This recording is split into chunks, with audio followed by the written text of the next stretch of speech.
My sister, who is 15, and these are the dogs.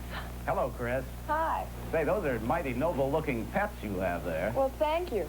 This is Bruce, the female, and this is Fang, the husband. Fang? Yes. Oh, that's a dashing name. Down Fang. Carol, it hasn't been very long since you were one of the legion of unknown actresses. Have you become accustomed yet to being recognized on the street? Oh, yes. It's terribly flattering. I really love it. What happens, though, is I find myself getting left-handed compliments because I don't photograph too well. Not that they've got a lot to work with, but it doesn't help being on television looking the way I do. Am I making myself clear? Anyway... I think you're being too modest. Thank you. No, what happens is someone may... Well, a man the other day recognized me on the street, and he grabbed me and he said, "Dub, dub, dub." And he called his wife. He says, "Hey, May, look, she ain't such a dog." And that was one of the... I thought it was sweet, though. He meant well. Carol, when did you decide that you wanted the life of footlights and cameras?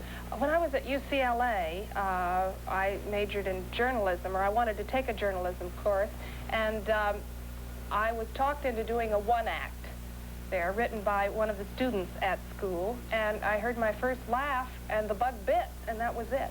Why did you decide to leave the land of motion pictures to come to New York?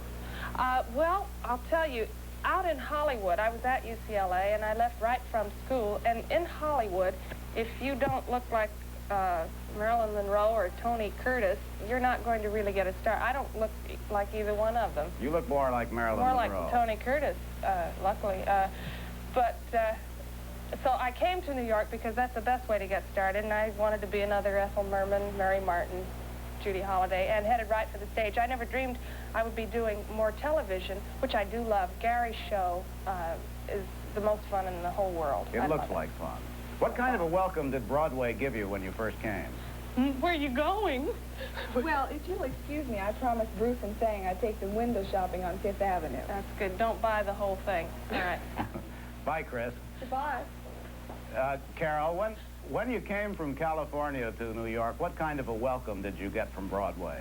Well, Broadway didn't greet me with open arms, of course, as they don't any newcomer. I checked hats at a restaurant on 49th Street, where I developed these muscles, and I lived at the rehearsal club for $18 a week, 2 meals a day, room and board.